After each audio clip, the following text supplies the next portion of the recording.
반복하시면 됩니다. 자, 우리가 투자 분석 기법이죠. 우리 투자론 파트의 제일 마지막 파트입니다. 투자 분석 기법. 자, 우리가 투자 분석 기법에서는 시험 문제가 최소한 3문제 나와요. 요거는 뭐 3문제 나오기 때문에 지금 약간 용어 자체가 여러분들이 뭐 처음 보고 조금 생소한 단어를 하더라도 11월, 12월 조금 시간 많으실 때 여러분들이 이러한 단어를 갖다가 조금 이렇게 숙지해 놓읍시다. 숙지해 놓읍시다. 내 때문에 그러는 거 아니겠죠. 여러분들 때문에. 자, 그래서 우리가 할인 현금 수지 분석법에는 3가지 나옵니다. 할인 현금 수지 분석법에는 3가지 나온다 봐야 돼요. 순형가법, 수익성 지수, 내부 수익률. 뭐란다고요? 순형가법, 수익성 지수, 내부 수익률. 자꾸 말하셔야 됩니다. 자꾸 말하셔야 돼요. 뭐란다고요? 순형가법, 수익성 지수, 내부 수익률법. 어림세법에는 뭐가 있고 하면 성수법과 수익률법. 그 다음 비율 분석법에는 뭐 첫 번째 대부 비율, 그 다음에 부채 비율, 부채 감당률, 총자산 회전율, 영업경 비율, 채무 불이익률. 제가 단연코 말씀드리겠는데 여기는 공식이 많이 나옵니다. 근데 여러분들이 외울 거 한 개도 없어요. 공식 외울 거 필요 한 개도 없어. 뭐만 하시면 가공기 용선, 부세 영선 하시면은 공식은 요거는 저절로 만들어지는 겁니다. 그래서 단어 자체를 보면은 공식이 이렇게 떠오르게끔 만들어지는 거예요. 공식 한 개도 외울 필요 없습니다. 겁내실 것도 없고. 그 대신에 뭘 내셔야 돼? 가공기를 외워주셔야 돼요. 가공기 용순, 부세 영세, 그 안에 공식이 다 있습니다. 그 안에 공식이 다 있어요. 요 두 개, 책자 한번 볼까요? 책자 보시면은,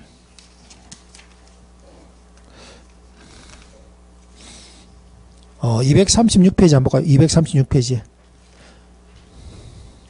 236페이지, 237페이지, 238페이지 보시면은, 공식이 엄청 많아. 그죠?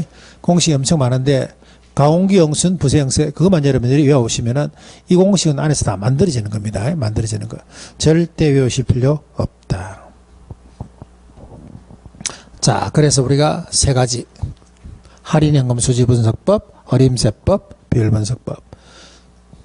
그래서 할인현금 수지 분석법과 나머지는 어떻게 틀립니까 하면은, 오로지 이 단어 하나 때문입니다. 요 단어 하나.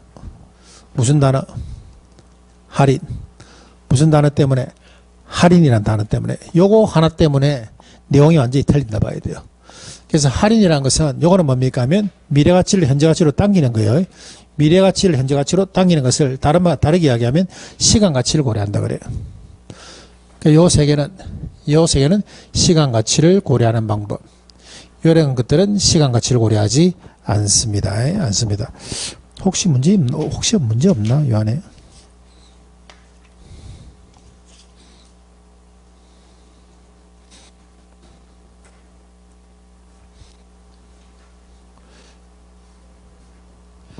자, 그래갖고 요거 한번 볼게요. 3가지. 순형가법, 수익성지수, 내부 수익률법. 순형가법이라는 것은 유입의 형가에서 유치를 형가를 뺐을 때 뭐보다 크면은 0보다 크면은 뭐보다 크면은 0보다 크면은. 그래서 여러분들 외우실 때는 순형가법이라 하시면 됩니다. 순형가법. 수익성지수라는 것은 입의 형가에서 출의 형가를 나눕니다. 뭐보다 크면은 1보다 크면은. 그래서 우리가 수일성지수 이렇게 하시면 돼. 순형가법, 수일성지수법 이렇게 하시면 됩니다. 내부 수익률은 뭐하고 비교한다 그랬습니까? 내부 수익률은 요구 수익률하고 비교합니다.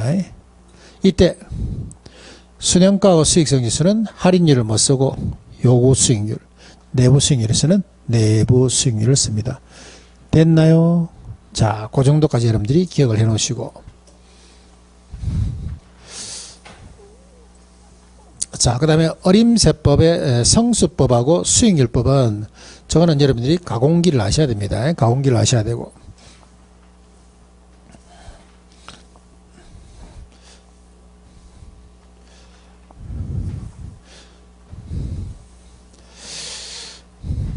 자, 그 다음에는 우리가 요거 한번 볼게요. 밑에 비율 분석법 보니까 대부 비율, 부채 비율이 있습니다. 대부 비율, 부채 비율. 그 다음에 부채 감당률, 총자산 회전율, 이런 것도 마찬가지입니다. 이런 것들도 여러분들이 가공기를 아셔야 되는데, 자, 페이지 한번 볼까요? 자, 페이지 241페이지입니다. 241페이지.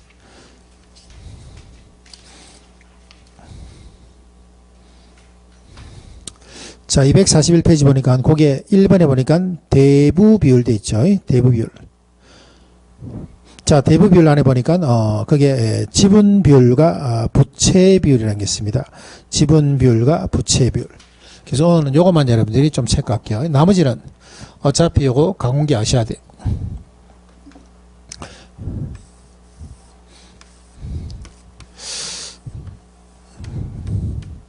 자, 요 집이 10억짜리 집입니다. 10억짜리.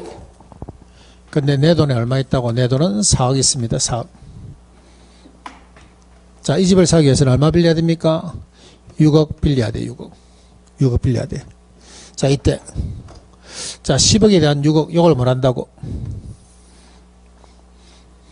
10억에 대한 6억을 뭐라 그래요? 이걸 대부 비율이라고 그럽니다. 대부 비율. LTV. 이걸 뭘 한다고? 대부 비율 LTV라 그래요. 자, 그러면 대부 비율이라는 것은 요거는 부동산 전체 금액 가액에 대한 무슨 비율? 부채 비율. 대부 비율이라는 것은 부동산 전체 가액에 대한 무슨 비율? 부채 비율. 부채 비율. 자, 그 다음에 지분 비율. 여기서 지분 비율은 얼마, 어떻게 되는 거예요? 지분 비율은? 지분 비율. 부동산 전체 가액에 대해서 나의 지분, 나의 자본이죠. 여기 무슨 비율? 지분 비율. 지분 비율은 이거야, 이거.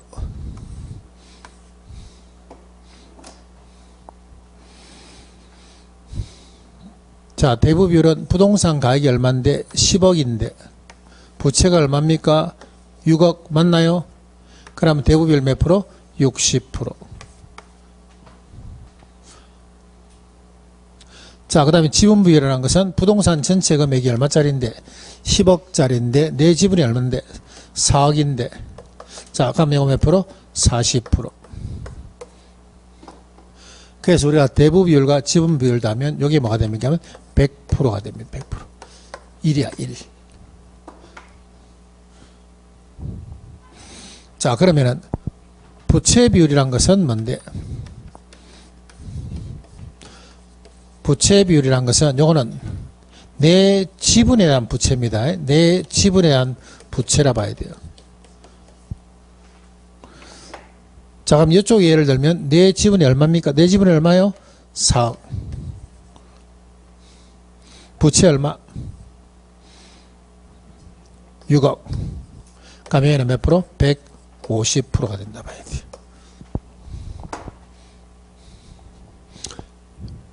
지금 뭐 여러분들이 뉴스나 이런 거 다 보고 나면은 우리가 스위스 알프 산맥 중심으로 해갖고 그 위쪽에 있는 나라들, 뭐 지금 프랑스라든가 뭐 이탈리아 이쪽에 보면은 부채 비율이 급등하여.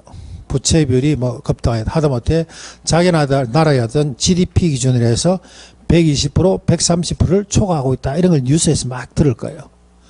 그럼 120%라는 것은 부채 비율이 120%. 자, 지금 프랑스 한번 볼게요. 자, 프랑스가 부채 비율이 지금 130%를 달성하려고 막 가고 있습니다. 프랑스 부채 비율이 지금 130%를 향해서 막 가고 있어. 그럼 프랑스 부채 비율이 130%라는 것은 요거는 무슨 말입니까? 하면은 자, GDP라 그러죠. GDP. 국내 총생산. 프랑스 자체에서 생기는 전체 생산 가치의 몇 프로가? 130%가 한 배하고도 30%가 뭐가 돼 있다고? 부채가 돼 있다고. 그래서 여러분들 뉴스 보시면은 그런 쪽으로, 그쪽으로 해서는 부채 비율이 참 이렇게 증가하고 있다는 걸 갖다 이야기를 많이 해요. 그래갖고 뭐 120%다, 115%다, 130%, 이탈리아 뭐 126%, 프랑스 뭐 125%, 뭐 이런 식으로 130% 하면, 자기네들의 어떤 국내 총생산, 자기 나라에서 일어날 수 있는 여러 가지 생산 금액의 전체 가치보다 한 배하고도 뭐 30%가 부채가 많구나, 이렇게 생각하셔야 돼요. 그러니까 우리나라의 부채 비율은 어떻게 됩니까? 하면 우리나라는 GDP 비율에 해서 우리나라 몇 프로입니까? 46%예요. 46%. 우리나라 몇 프로? 46%라 봐야 돼요. 그게 부채 비율입니다. 그래서 부채 비율을 방송에서 딱 들었을 때는 저 정도 빚이 얼마가 된다는 것을 머릿속에서 한번 상상을 해보셔야 돼요. 전체 총 국내에서 일어날 수 있는 전체 자산 가치의 130%가 부채라는 것은 어마어마한 거예요. 어마어마한 거예요. 어마어마한 거. 예. 됐나요? 자, 다시 한 번 더. 대부 비율이라는 것은 부동산 금액에 대해서 가액에 대한 무슨 비율? 부채 비율. 지분 비율이라는 것은 부동산 전체 가액에 대해서 내 돈, 내 자본. 그 다음에 부채 비율이라는 것은 내 돈에 대한 뭡니까? 빚이라 봐야 돼. 내 돈에 대한 빚. 자, 그럼 요거 한번 볼까요? 자, 대부 비율이 20입니다. 대부 비율이 50%입니다. 대부 비율이 100%야. 대부 비율이 150%입니다. 대부 비율이 400%입니다. 한번 볼게요.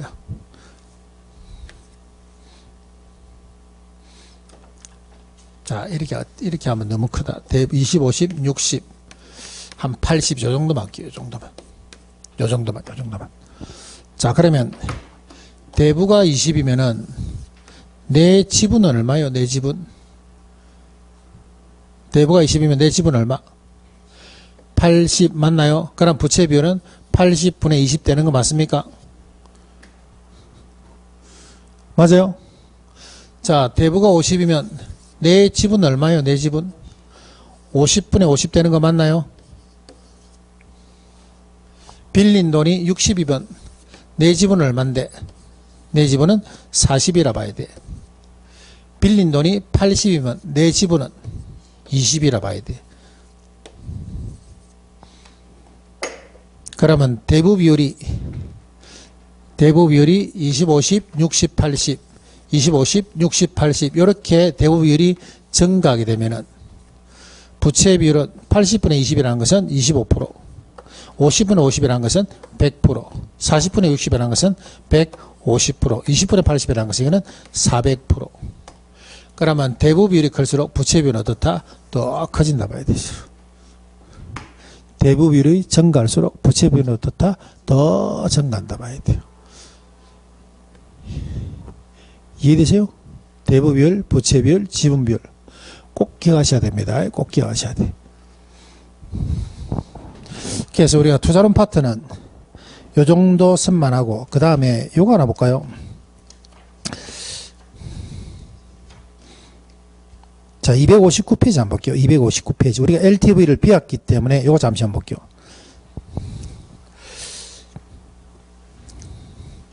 259페이지. 259페이지.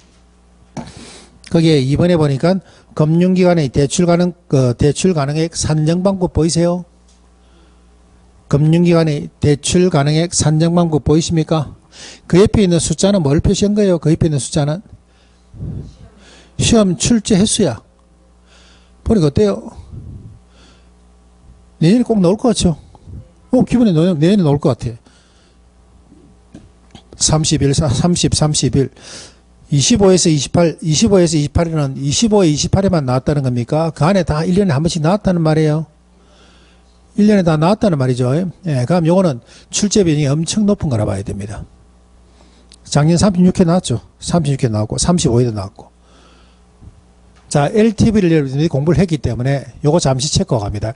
여기 옛날에는 투자론 파트에 있었어. 예, 투자론 파트에 있는데 여기에 금융론으로 넘어갔습니다. 자, 칠판 한번 볼게요.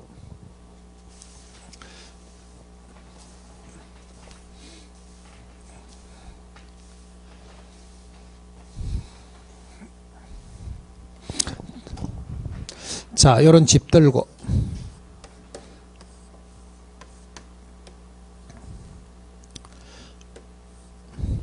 은행에 돈 빌리러 갑니다.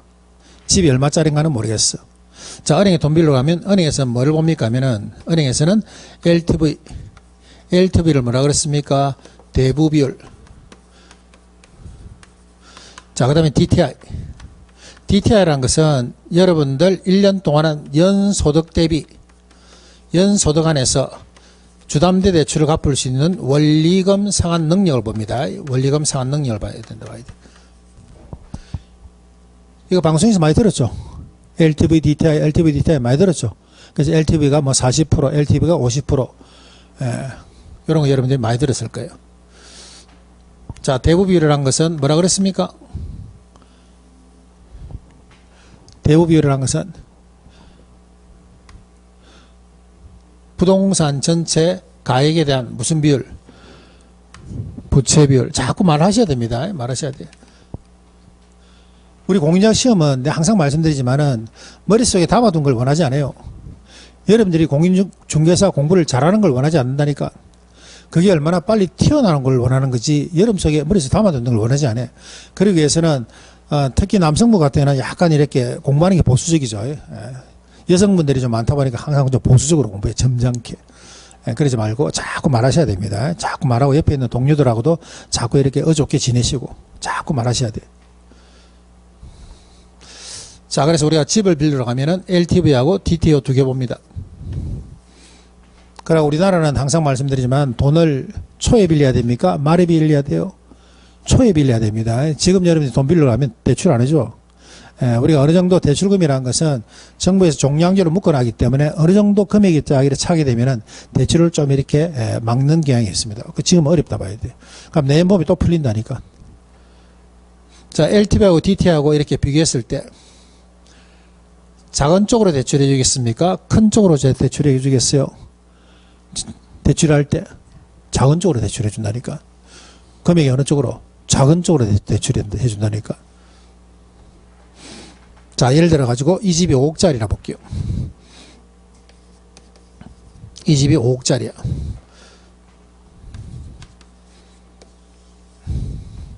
근데 정부에서 LTV를 60% 줬습니다. 5억짜리 부동산을 정부에서 LTV를 60% 한도에서 대출해 주세요. 이래 됐습니다. 그럼 LTV에서는 얼마 대출받을 수 있습니까? 얼마? 3억을 대출받을 수 있어. 자, 그래서 3억 요게 뭐가 됩니까? 사면은 3억 요게 부채가 됩니다. 부채. 여러분들이 빌려갈 수 있는 돈이에요. 여러분들이 빌려갈 수 있는 돈입니다. 자, 그 다음에 나는 월급이 5천만 원이에요. 나는 월급이 1년에 소득이 5천만 원이에요. 근데 정부에서 DTR을 40% 줬습니다. 자, 5천만 원 나는 연소득 급여를 받고 있는데 정부에서 DTR을 갖다가 40% 줬다는 것은 원금 이자를 갚는데 얼마를 쓸 수 있다는 거예요? 2천만 원을 쓸 수 있다는 거야. 그럼 얘는 원리금 상환액이야. 부채가 아니죠. 얘는 바로 부채가 나오는데 얘는 뭐로 나옵니까? 원리금 상환액으로 나와. 원리금 상환액을 부채 서비스액이라고 합니다. 가, 공기, 유, 영, 순, 부. 그게 뭡니까? 부채 서비스액이야. 그걸 외워야 된다니까. 얘를 뭐 한다고요? 부채 서비스액이라고 그래요. 그래서 우리가 DTR을 계산할 때는 항상 부채가 나오는 게 아니고 부채 서비스액이 나와. 그럼 얘를 부채로 가려면은 항상 뭐 해줘야 됩니까? 하면은 여기다가 나누기 저당상수란 걸 해주셔야 돼요. 저당상수. 그래서 항상 보면 저당상수가 있어. 저당상수가. 자, 예를 들어서 0.1 나와 있다고요. 자, 저당상수가 0.1이면 부채가 얼마 됩니까? 2천만 원을 0.1로 나누면 어떻게 돼요? 자, 여러분, 자, 이거 한번 볼게요, 이거. 자, 10을 0.1로 나눕니다. 얼마? 100. 그래. 동그라미 한 개씩 붙여가면 되지. 0.1로 나누면 얼마? 1000. 1000을 10% 0.1로 나누면 얼마? 만. 밑에가 10% 0.1이면 위에다가 0만 하나 더 붙여주시면 돼요. 그러면 2천만 원을 0.1로 나누면 여기는 얼마? 2억이어야 되는 거예요. 2억. 요게 뭐가 됩니까? 이게 부채가 됩니다. 그러면 기다려 있는 3억 요거하고 여기서 나온 2억하고 이렇게 해서 비교해서 대출을 어느 쪽으로 한다고? 작은 쪽으로 해준다니까. 그럼 이 사람은 대출을 얼마 할 수 있어요? 2억 할 수 있다 봐야 돼. 2억. 근데 이 사람이 예를 들어서 주담대 대출이 있어. 기존에 주담대 대출이 5천만 원 있어. 그럼 추가로 받을 수 있는 금액이 얼마? 1억 5천밖에 안 된다 봐야 돼요. 요게 DTI입니다. DTI. 시중에 나돌고 있는 말하는 DSR이나 DTI나 이런 같은 거예요. 방송에서 네, DSR 하죠. DSR은 여기서 뭘 또 공제를 해야 돼. 여러분 차 할부, 백화점 다른 데서 빌린 원금이죠. 다른 데서 빌린 원금이자 빼줘야 돼. 이거는 주택담보에 대한 원금이자지만 다른 데서 빌린 원금이자까지 빼서 계산하는 게 그게 DSR이에요. 근데 내용은 똑같아. 내용은 두 개 다 연소득에 대한 원리금 상환 능력입니다. 근데 DSR은 DTI보다는 뺄 게 더 많아. 자, 문제 한번 볼게요. 그러면 이거 문제 하나 풀어봅시다. 근데 36회 문제 한번 풀어볼까? 36회 문제 없나? 36회 문제 없네. 35회 문제 한번 볼까요? 그게 260페이지 한번 볼게요. 260페이지. 36회 문제 하나 넣어놓지 좀. 예? 그래야 공부에 대한 자신감도 좀 생길 건데, 뭐 이 정도는 할 건데. 자, 우리 35회 문제 한번 풀어봅시다. 260페이지. 자, 암산으로 충분합니다. 암산으로 충분해요. 자, 이 사람 한번 읽어볼게요. 이 사람이 현재 얼마 대출이 있습니까? 5천만 원 기존에 담보대출이 있어. 5천만 원 기존에 주택담보대출이 있는 사람이 이제 추가로 대출을 받으러 갔습니다. 이때 A가 추가로 대출을 받을 수 있는 금액은 얼마인가 물어봤죠. 역시 여기는 뭐가 있습니까? 하니까 LTV 나와 있고 DTI 있습니다. 됐나요? 자, 그럼 이 사람은 눈으로 봐도 알 수 있어. LTV로서는 얼마 빌릴 수 있는데?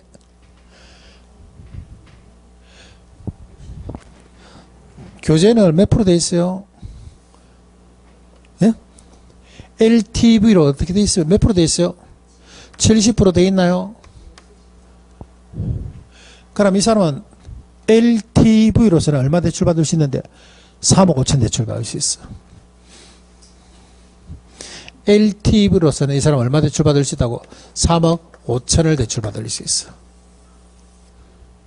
그래서 3억 5천 보고 뭐라 해야 됩니까? 하면은 얘는 부채입니다. 얘 보고 뭐라 해야 됩니까? 하면 기다려. 잠시 기다려. 얘 기다려 한 이유 아세요? 기다려. 얘 계산해 줘야 돼. 이 사람 소득이 얼마인데? 소득이 얼마라고요? 6천만 원의 DTI 비율은? 자, 6천만 원에서 이 사람은 60% 이렇게 해서 DTI 비율을 줬습니다. 그럼 이 사람은 6천만 원 중에서 네가 돈을 6천만 원 소득 중에서 주택담보대출을 하게 되면은 주택담보대출에서 원금이자 갚을 수 있는 능력을 얼마짜리 주택을 대출해 준다는 거예요? 원금이자 갚을 수 있는 능력을 얼마 준다는 겁니까? 3,600만 원 준다는 거예요.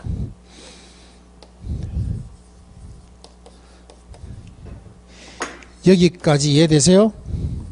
그럼 이 3,600만 원이라는 것은 부채가 아니죠. 이거는 원금이자야, 원금이자. 항상 저당상수 나와 있습니다. 얼마로?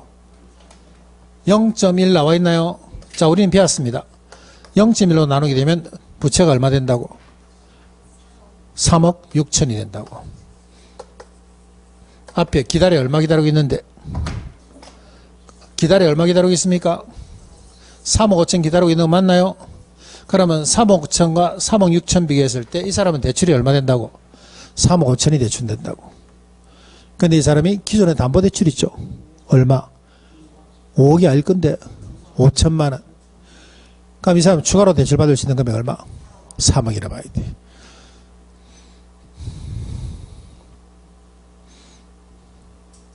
됐나요? 이런 문제, 이런 거. 계산 문제 우리 하나 했습니다. 11월 달에 계산 문제 한번 했습니다. 자, 그래서 우리가 LTV, DTI. 그 다음에 이제 상가 대출 받을 때는, 그때는 이제 DTI를 쓰는 게 아니고 부채 감당률을 씁니다. 그래서 부채 감당률을 아시려면 가공기를 아셔야 돼요. 가공기. 자, 그래서 우리가 투자론 파트는 요 정도까지 할게요. 투자론 파트는 요까지 합니다. 자, 그 다음에 약속대로 우리가 하기로 했던 게 감정평가 이론입니다. 자, 뒤로 한번 넘어갑시다.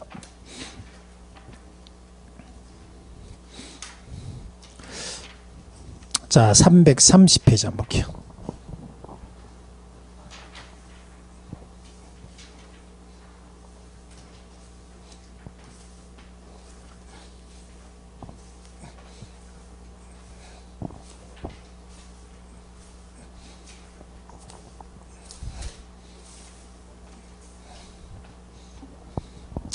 자, 330페이지 한번 볼게요. 330페이지. 그게 감정평가에 의해서 우리가 동그라미 1번만 한번 볼게요. 1번. 일단 감정평가라는 것은 뭔데라는 걸 우리가 알고 들어갑니다. 감정평가라는 것은 뭡니까 하면은 여러분이 갖고 있는 어떤 재화, 그러한 어떤 토지 등 여러 가지 어떤 재화에 대한 가치를 뭐로 표시하는 것? 숫자로 표시하는 겁니다. 숫자로 표시하는 것을 감정평가라고 합니다. 됐나요? 자, 함장 넘겨볼까요? 쭉 함 넘겨보시면은, 자, 우리가 감정평가에서는 감정평가에 보시면은, 그게, 시장가치 기준은 제하고, 감정평가에 관한 규칙이라는 게 있죠. 규칙. 감정평가에 관한 규칙 보이세요? 글자. 메뉴에, 박스 1번에 시장가치 기준의 원칙 해놓고, 괄호 열고, 감정평가에 관한 규칙 제35조 되어 있습니다. 페이지 332페이지 332 메뉴에 박스 위에 감정평가에 관한 규칙 제5조란 말 보이세요? 자, 감정평가에 관한 규칙을 우리는 감칙이라고 합니다. 감칙. 자, 이 박스는 뭔데 하면은 이 박스는 조문이에요. 학자들이 그냥 글로서 써난 것을 법제화 만들어서 박스에 담아놨어요. 조문입니다. 조문. 그러면 감정평가는 시험 문제가 쉽다는 것은 다른 것은 1번에서부터 우리가 8개의 파트 중에서 다른 것들은 여러분들이 이해를 하고 또 암기를 하고 이래야 되는데 여기는 감정평가만은 요 조문이라는 박스가 있어요.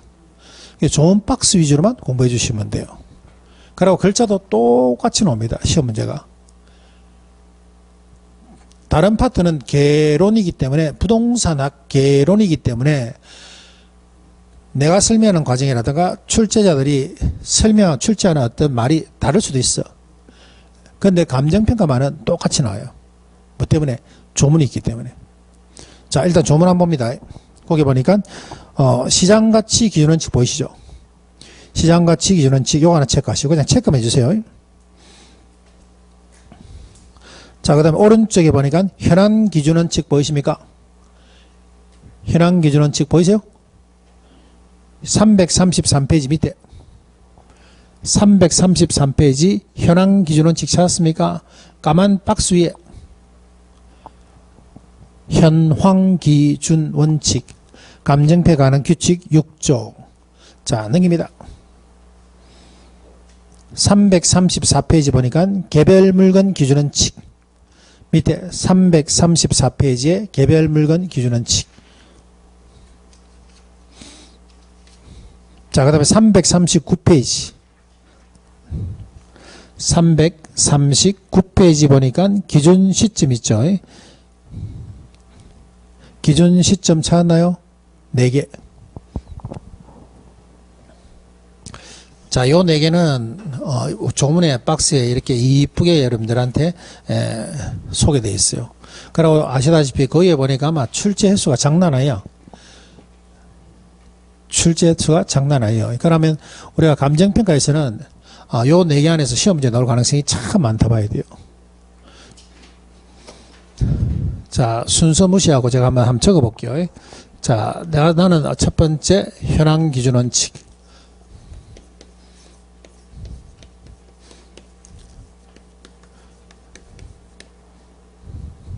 자, 그 다음에 두 번째 기준 시점.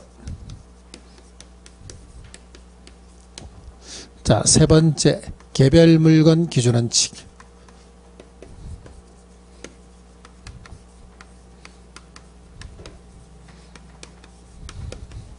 자, 네 번째 보니까 시장가치 기준원칙.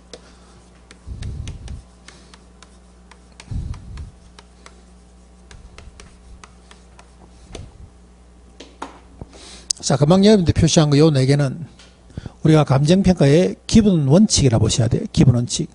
어떤 원칙입니까 하면은, 자, 여러분들이 예를 들어서, 자기 부동산을 갖다가 감정평가사한테 의뢰를 했어요. 사시다 보면은 의뢰할 수 있는 기회가 많아요.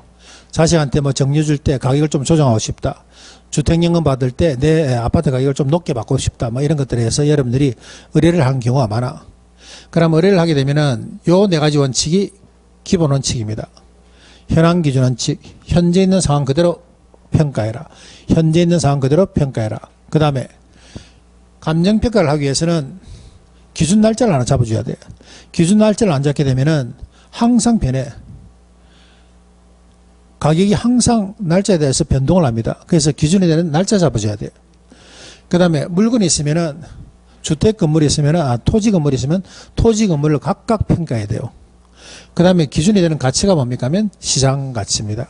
그래서 평가사는 기준 시점 잡아주고 현재 있는 상황 그대로 대상 부동산이 토지 건물이 있다면 토지 건물을 별도로 뭐를 기준으로 시장 가치를 기준으로 평가한다 봐야 됩니다.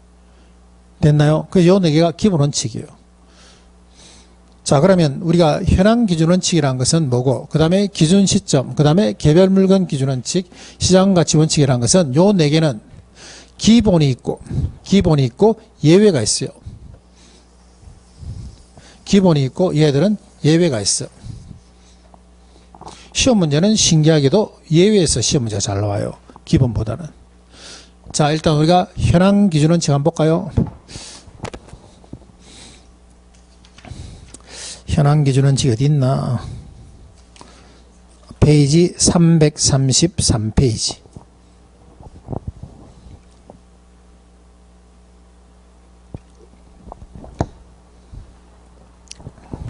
자, 현황 기준 원칙이란 것은 첫 번째, 기준 시점 상태에서 두 번째, 이용상 및 공법상 제한.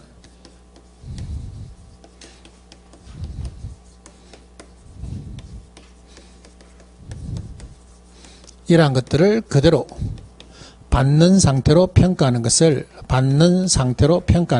요걸 놔두는 현황 기준 원칙이라고 합니다. 자, 예를 들어서 이런 거죠. 자, 이러한 어떤 물건이 감정평가 의뢰가 들어왔는데, 자, 여기 보니까, 자, 이용상 및 공법상 제한을 그대로 받는다는 것은 평가사가 밖으로 딱 봤을 때 보는 상태 그대로예요. 자, 위에 건물이 있기 때문에 이걸 건부지로 평가하고, 위에 주택이 들어서 있기 때문에 밑에가 지목이 대로 되어 있구나. 이렇게 보는 상태로 그대로 평가하는 걸 말한다고. 현황 기준 원칙, 현재 있는 상황 그대로, 현재 있는 상황을 기준으로 평가한다는 거야. 아무것도 안 넣고. 이해되세요? 자, 근데 그 밑에 보니까 이런 말이 있습니다. 일시적이거나 불법적인 것은 안 된다 돼 있어. 책에 일시적, 불법적은 안 된다 돼 있나요? 자, 이 말이 무슨 말인데 하게 되면은,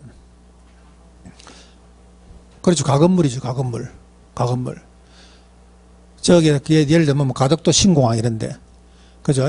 가덕도 신공항 가면은 거기에 보면은 토지에다가 이렇게 해서 가건물 세워놓고 딱 이렇게 해서 지어놨습니다. 서울의 식구들 데려와갖고 가덕도에서 낚시하고 그 맛있는 성게비법 먹으면서, 그 다음에 뭐 예를 들어서 앞에 조개도 줍고 담치도 따고, 그래 행복하게 살기 위해서 가건물을 딱 지어놨습니다. 그러면 그 행복하게 살기 위해서 지어놓은 거예요? 안 그러면 수용당하게 되면 보상 많이 받으려고 지어놓은 겁니까? 보상 때문이야. 보상.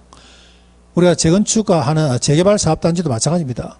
보상 때문에 가건물을 이렇게 지어놓는 경우가 있어. 그 평가사는 그거 봤을 때 그건 안 된다는 거야. 그런 것들은 안 된다 보는 거예요. 무슨 말 아시겠죠? 자, 그러면 우리가 앞에서 우리가 첫 주 수업 시간 이거 배웠죠. 나지하고 건부지.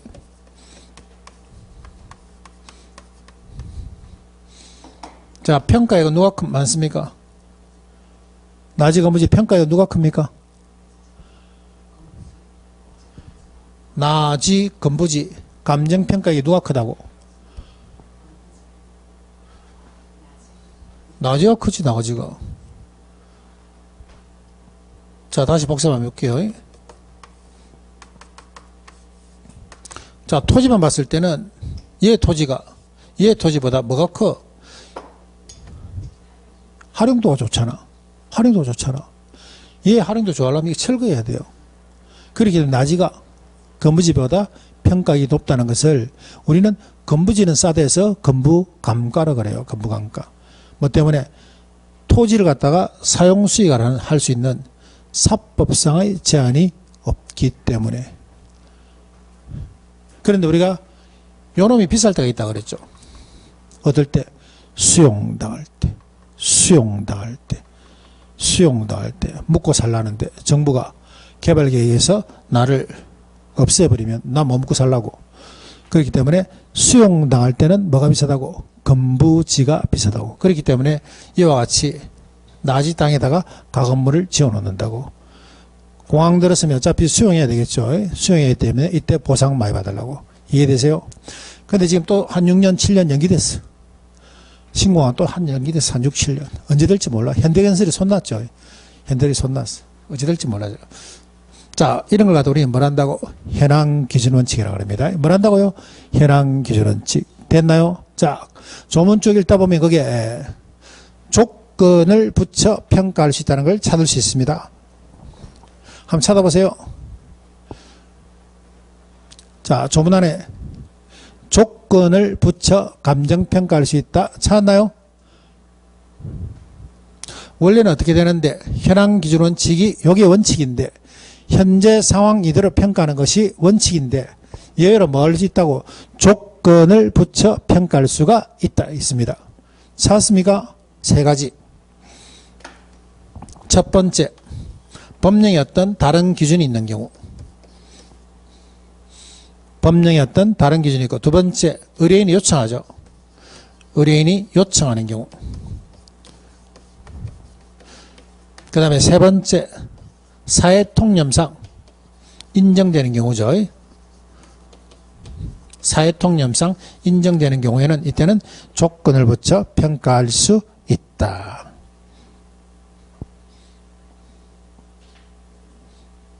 한번 읽어보세요. 쭉. 거기 보니까 법령의 어떤 다른 경우 의뢰인이 요청하는 경우 되어 있죠. 그 다음에 사회통념상 필요하다고 인정되는 경우 되어 있습니다. 되어 있나요? 이런 경우에는 어떻게 한다고? 이런 경우에는 조건을 붙여 평가할 수가 있습니다. 조건부 평가를 할 수 있다고.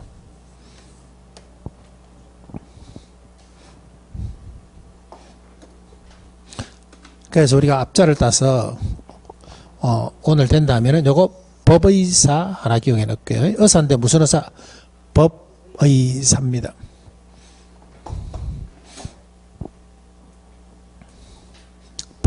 법의사 됐나요? 자, 그런데 보니까 우리가 조건을 붙여 평가할 수 있는데 의뢰인이 요청한다. 사회통념상 필요하다고 인정되는 경우에 무조건 조건을 따라서 평가한다면 멋이 안 맞아. 이런 경우에는 뭘 따져야 되냐면 이 두 개에는 적법성을 따지셔야 돼요.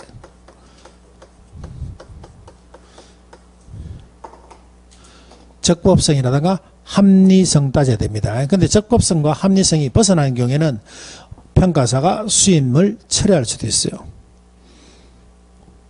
그런데 맨 뒤에 보니까 법령에 다른 규정이 있는 경우에는 그러하지 아니하다는 내용 보이십니까? 법령에 다른 규정이 있는 경우는 그러하지 않다. 법령에 다른 규정이 있는 경우에는 적법성이나 합리성 따질 필요가 없다는 거지. 뭐 때문에? 법령이기 때문에. 뭐 때문에? 법령이기 때문에. 자, 다시 한 번 더 현황기준원칙 정리할게요. 현황기준원칙. 현황기준원칙 여러분들이 줄을 것이려면은 거기에 이용상황 그 다음에 공법상 제한 받는 상태 요거만 하면 되겠죠. 기준 시점 동그라미 3개만 합니다. 기준 시점 이용상황 및 공법상 제한 그거 동그라미 치시고 그 다음에 동그라미 이번에 맨 뒤에 보니까 조건을 붙여 평가할 수 있다고 조건을 붙여 그거 체크하시고 그 다음에 1, 2, 3번에 법의사만 동그라미 칩니다. 법의사 동그라미 치시고 그 정도만 하시면 됩니다. 그 정도. 그 다음에 나머지 거는 볼 필요 없어. 그거는 여러분들하고 수업하면서 나 몇 번을 반복할 거니까 그런 것 때문에 안 틀립니다. 그런 것 때문에 안 틀려. 체크할 거는 요것만 체크하세요. 기준 시점 이용사항 및 공법상 제한 받는 상태 요거. 그 다음에 동그라미는 의사 요것만 동그라미 하시면 돼. 적법성 이런 것들은 읽어볼 필요가 있다 없다. 그건 누가 얘기합니까? 내가 합니다. 내가 계속 이야기할 거야. 그렇기 때문에 굳이 여러분들 공부 안 해도 그것 때문에 틀린다는 소리는 안 나옵니다. 항상 공부할 때는 여러분들이 줄이셔야 됩니다. 조문이 그래 있죠. 외워야 되잖아. 어떻게 하라고? 요거 마시고 그 다음 뭐만 법, 의사만 동그라미 치라고. 나머지 공부 안 하셔도 된다니까. 그렇게 여러분들이 크게 해놓으면 장가지는 누가 칩니까? 내가 넣어준다니까. 내가. 절대 전부 다 색칠하시면 안 됩니다. 제발 부탁입니다. 전부 다 색칠하니까 어렵다는 거지. 다시 한 번 더. 현안 기준원칙이라는 것은 세 가지.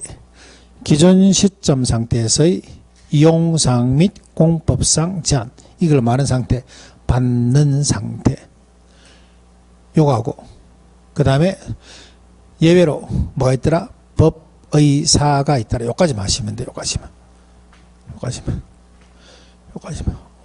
선생님 진짜 그거만 하면 됩니까? 그럼 난 뭐라겠어요? 제발 그거라도 해라. 아시겠죠? 다 외우시면 안 됩니다. 다 외우시면 안 돼요. 자, 그 다음에 기준 시점 한번 넘어가 볼까요? 기준 시점. 페이지 339페이지.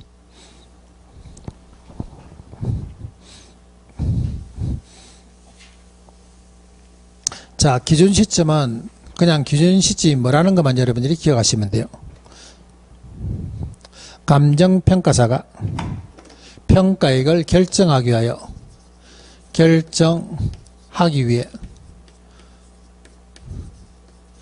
위해에는 기준이 되는 날짜입니다.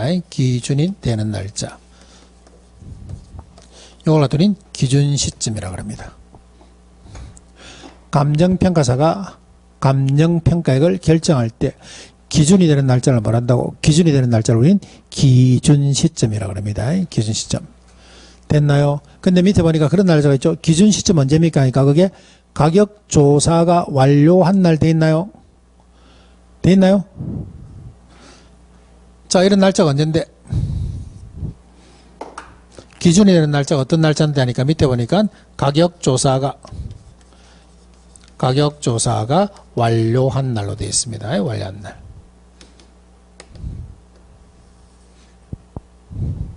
자, 예를 들어서 한번 볼게요.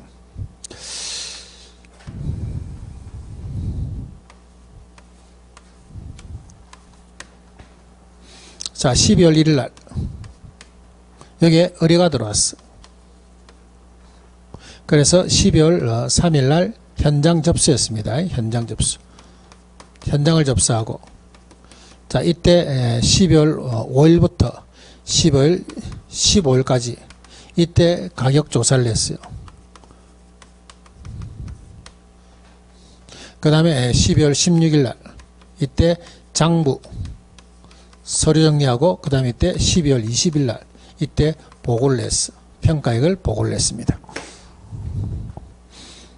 그럼 여기는 기준 시점은 언제입니까? 12월 언제? 엄마야, 20일 아닌데.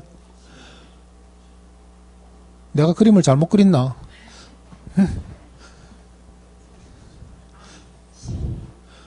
자꾸 잡생각 하죠. 자꾸 학원에 오면 잡생각을 안 해야 되죠. 근데 자꾸 잡생각합니다. 눈은 칠판에 가 있는데 머릿속에는 점심은 뭐 먹을까, 저녁에 뭐 하지, 친구가 전화번호 또 기억하고 막 엉뚱한 생각하죠. 칠판만 보고 있으면 이게 틀릴 수가 없죠. 틀린다는 자체가 신기하죠. 칠판 안 봤다는 말이죠. 눈은 어디로 가 있는데, 칠판으로 가 있는데 머리는 어디로, 딴 데 가 있다는 말이야. 안 그러면 틀릴 수가 없지. 내가 뭘 했는데 가격조사가 완료한 날이랬는데, 그러면 가격조사는 며칠? 12월 15일이 이게 기준 시점이 되는 거지. 아니, 이거는 칠판 보고 그냥 집중만 하면 틀릴 게 아니야. 근데 저도 학원 다니면서 이상한 걸 배웠습니다. 알았어요. 눈 뜨고 자는 사람들. 아니, 그 사람을 보고 딱 설명을 하고 있는데 그 사람이 고개를 끄덕끄덕 안 해. 분명히 알 건데 싶은데 자고 있는 거야. 눈 뜨고 칠판은 눈에 가 있는데 딴 생각하는 사람은 그거는 뭐 그 사람들은 엄청 많죠. 그 사람들은 엄청 많다 봐야 돼. 자, 다시 한번 볼게요. 기준 시점이란 것은 평가액을 결정하기 위해서 뭐가 되는 날? 기준이 되는 날짜입니다. 기준이 되는 날짜. 이때 날짜란 것은 어떤 날짜? 가격조사가 완료한 날. 그리고 그 밑에 보니까 어떤 말이 있습니까? 미리 정할 수 있다는 말 보이세요? 예외로 미리 정할 수 있습니다.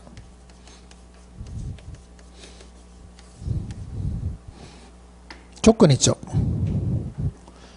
조건 있어. 어떤 조건이 있습니까? 가격 조사가 뭐 해야 돼? 가능해야 됩니다. 평가사는 예를 들어 의뢰인이 나는 기준 시점을 뭐 임진왜란 때로 하고 싶다. 6.25 전쟁 때로 하고 싶다. 말이 안 되는 소리죠. 예, 그렇기 때문에 기준 시점은 의뢰인이 미리 정할 수 있지만 조건이 뭐가 돼야 돼? 가격 조사가 가능해야 됩니다. 요거는 뭐 크게 어렵지 않습니다. 요거는 이해만 하시면 되고. 자, 그 다음에 개별 물건 기준 원칙 한번 볼까요? 개별 물건 기준 원칙.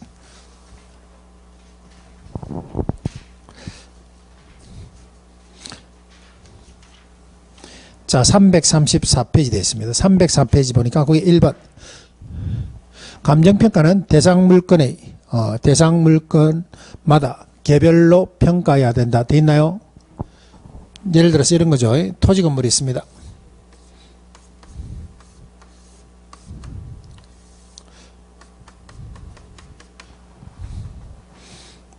토지 건물이 있어. 이때 평가할 때는 항상 토지는 토지대로, 건물은 건물대로.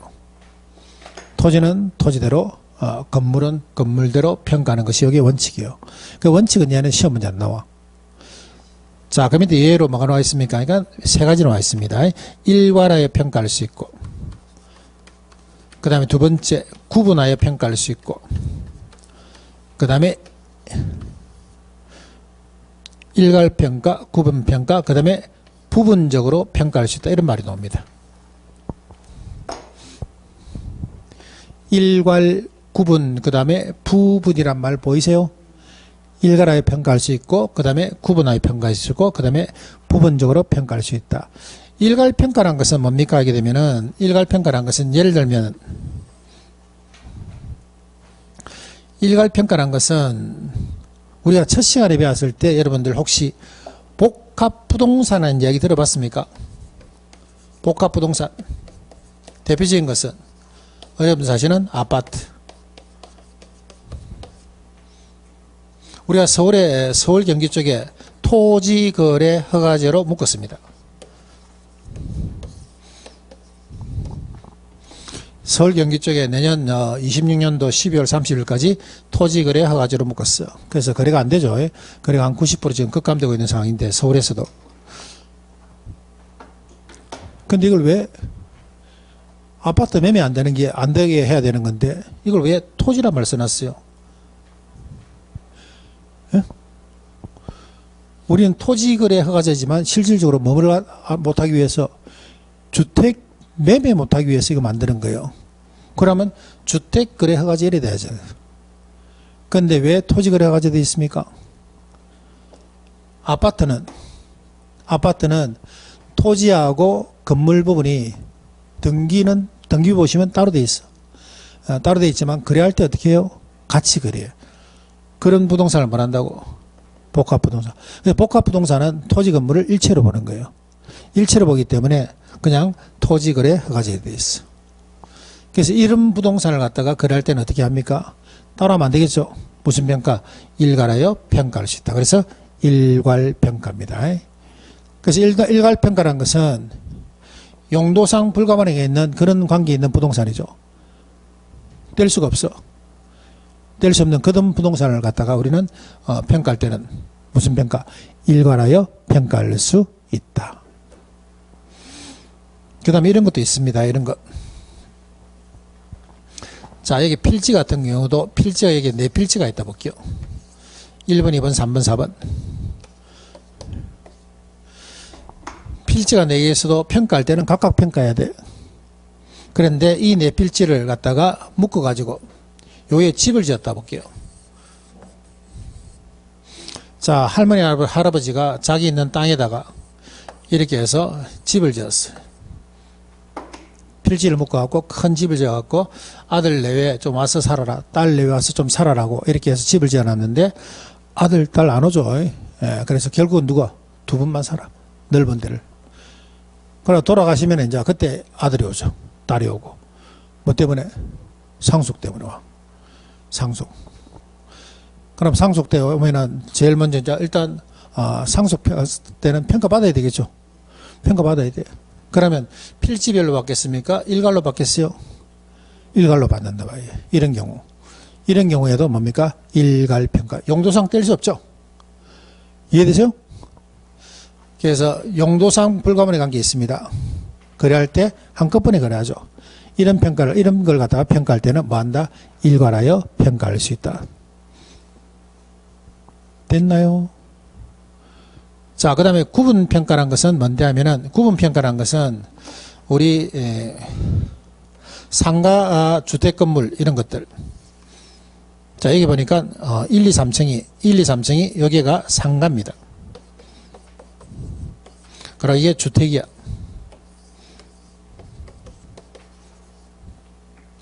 하나의 대상 부동산이라도 하나의 대상 부동산이라고 여기 보니까 A의 가치와 자, 그 다음에 B의 가치는 같아 다르다. 하나의 대상 부동산이야. 이거는 감정평가에 의뢰한 부동산은 몇 개? 한 개. 한 개의 부동산이라도 가치는 어떻다?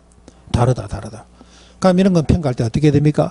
가치가 각각 다르기 때문에 각각 다른 별로 부분적으로는 구분하여 평가할 수 있다. 그래서 이걸 갖다 우린 구분평가라고 합니다. 어떤 경우? 가치를 달리하는 부분. 어떤 부분? 가치를 달리하는 부분. 조문에 그래 되어 있나요? 가치를 달리하는 부분은 뭐요? 구분하여 평가할 수 있다. 그 다음에 이런 거 같은 이제 예를 들어서 건물인데 얘는 전체가 상가예요. 얘는 전체가 상가야. 가치는 똑같아. 예, 요것도 6층짜리입니다. 그러다 보니까 여기에 6층 꼭대기에 여기가 공실이 한 10년 났습니다. 공실이 10년 났는데 10년 차에 임차인이 찾아왔어요. 사장님, 요거 임대 좀 합시다. 10년을 공실로 배워두다 보니까 건물주가 감각을 잊어버린 거지. 꼭대기층인데 이게 임대를 얼마 받을지 모르겠어. 그래서 우리가 감정평가를 의뢰할 때는 부동산 가격도 평가할 수 있고 임대료도 평가할 수 있습니다. 자, 이런 경우 이때 의뢰를 맡깁니다. 자, 그러면 평가사는 하나의 대상 부동산이죠. 하나의 대상 부동산에서 어디만 일부분만 평가하는 거 맞나요? 일부분만 평가하기 때문에 요거는 부분적으로 평가할 수 있다 이래 나오는 거지. 어떤 경우 하나의 대상 부동산이라도 어느 부분을 일부분만을 평가할 수 있다 이래 되는 거지. 이런 경우도 있겠죠. 자, 나는 하나의 필지를 갖고 있는데 나는 한 필지 토지를 갖고 있는데 개발계획에서 내 필지를 잘라 먹었어. 국가의 어떤 개발계획에서 내 필지 요걸 갖다 잘라 먹었습니다. 나는 뭐 받아야 돼? 보상 받아야 돼. 보상. 그러나 보상받기 위해서는 전체를 평가할 필요 없죠. 하나의 대상 부동산이지만 일부분만 평가할 수 있다. 이때 무슨 평가? 부분평가. 그럼 요거는 여러분들이 공부 어떻게 할 겁니까 하면은 용어만 기억하시면 됩니다. 용어만. 일괄평가. 일괄평가라는 것은 일괄이란 말 안에 뜻이 다 들어가 있다 봐야 돼. 그 다음에 가치 구분평가, 일부분평가 이렇게 마시면 돼. 외우실 때. 어떻게? 일괄평가. 그 다음에 가치 구분평가. 그 다음에 일부분평가 이렇게 하시면 돼. 일괄해서 평가할 때는 일괄평가. 가치를 달리하는 부분이 있다면 구분평가. 대상 부동산의 일부분만을 평가할 때는 그때는 부분평가 이렇게만. 됐나요? 예. 자, 시장가치 요거는 좀 쉬고 할게요. 예, 조금 쉬겠습니다. 자, 칠판 지우지 마시고.